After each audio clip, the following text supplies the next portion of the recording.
I let go of so much, and I gave it to him. And no amount of I'm sorry's will ever undo it. Hurt people hurt people. Justin Baldoni fiercely defended himself after Blake Lively tried to tarnish his reputation with manipulative lies and unfounded accusations.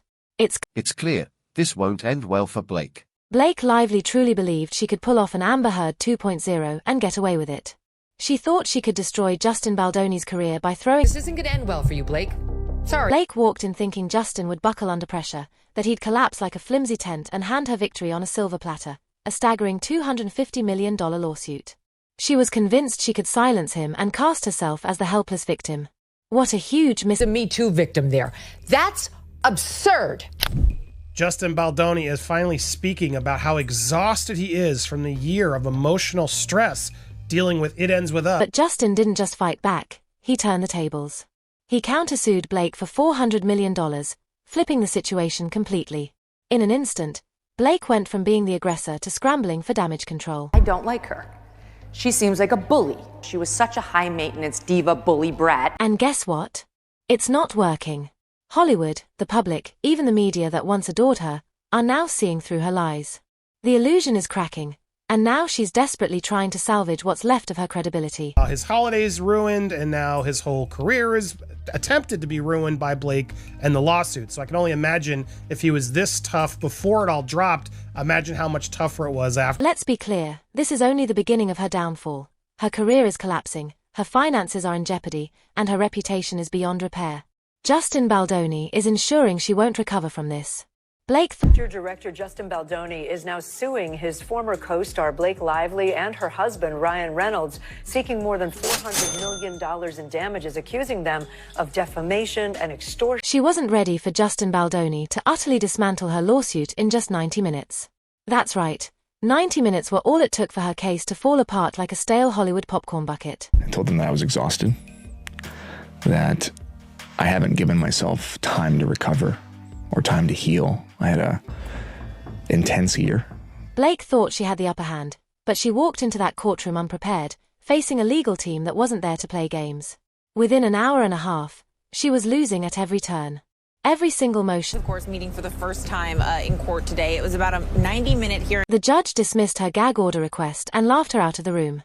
This decision gave Justin's lawyer, Brian Fredman, free rein to expose every single one of her lies. Told us that Justin Baldoni denied those claims of sexual harassment and only tried to appease Blake Lively because she was such a high-maintenance diva bully brat.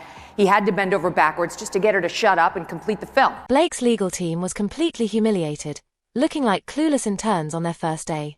They had no counter-arguments, no defense, just blank stares as Fredman tore their case apart like a bad script. I had anxiety because I'm not feeling like my full self, and yet I came today despite, no sleep and not feeling great and, all of the barriers. She thought her Hollywood status would save her, that her fame would make the court bow to her. Instead, she was publicly humiliated in front of the judge, the media, and everyone watching.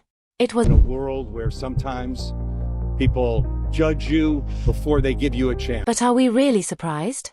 Blake Lively has been on a power trip for years, and this lawsuit is just the latest example of her overstepping and failing miserably. She genuinely thought she could hijack Justin Baldoni's movie. None of it was just due to the fact that she seems like a rather shitty person. Let's talk about how she tried to steal It Ends With Us right out of Justin's hands. He spent 5 years developing the film, pouring his heart into it. Then, Blake Lively waltzed in, convinced she knew better than the man who actually decided to blame him, and boy, did she open up a hornet's nest and learn, be careful what you wish for, because now you've got the fight you asked for, and you're not winning it. Final cut approval. Who does she think she is? She was hired to act, not take over the entire production.